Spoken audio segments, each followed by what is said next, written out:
All right, now, to give us more perspective in terms of what is happening at this moment in Lebanon and indeed in the wider part of West Asia region, we're being joined by Mr. Edward P. Joseph, who is a senior fellow at the Johns Hopkins University. He's joining us live on this broadcast. Mr. Joseph, let me in fact start off by asking you about your assessment on the war that is currently ongoing in Lebanon.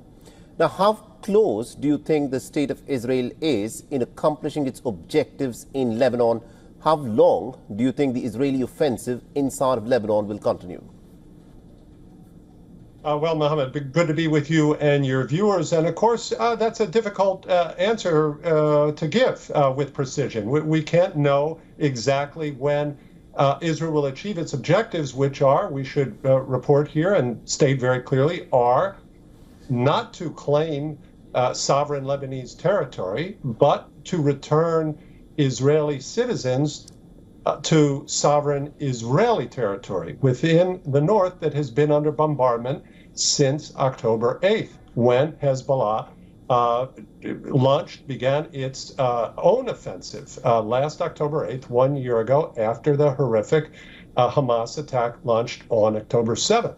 So those are the Israeli objectives. Now, how soon they will accomplish them, Mohammed, that's a very important question. It's hard to know. What we do know is that senior Hezbollah leaders, including the longtime leader, Hassan Nasrallah, and many of his top lieutenants and mid-level leaders of the organization have been killed or taken out, removed from the theater. But that doesn't mean that Hezbollah fighters in the south cannot operate. They can easily operate. They have the advantage of knowing the terrain.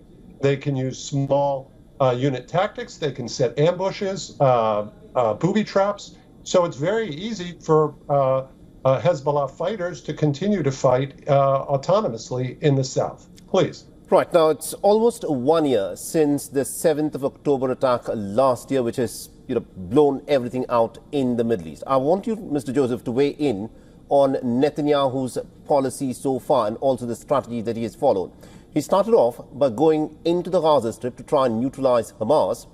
That has reached a certain stage, and now he is fighting a full-on offensive in Lebanon against the Hezbollah, and there is an escalation that is happening with Iran. In your assessment, do you think Israel is safer since the 7th of October last year, 1 year on?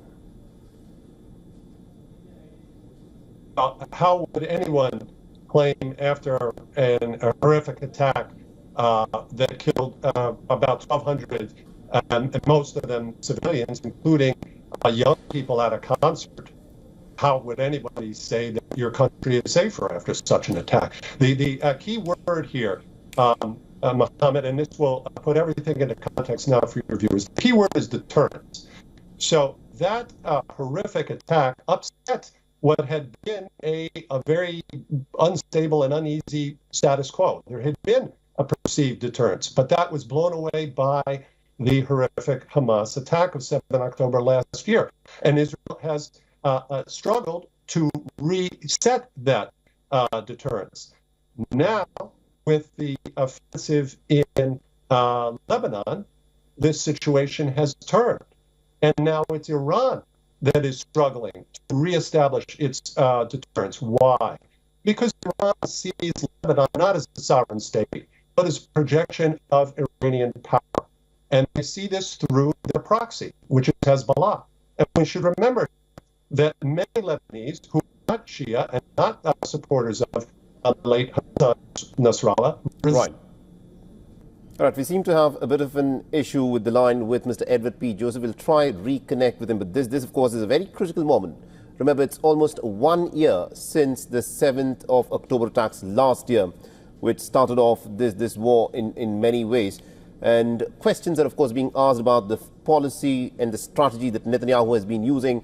Has Netanyahu, because of this policy of expanding the war, has he made Israel safer, or has he created conditions where people within Israel will feel that much more unsafe? And of course, the big question about what happens to the hostages who are still in the Gaza Strip still remains unanswered.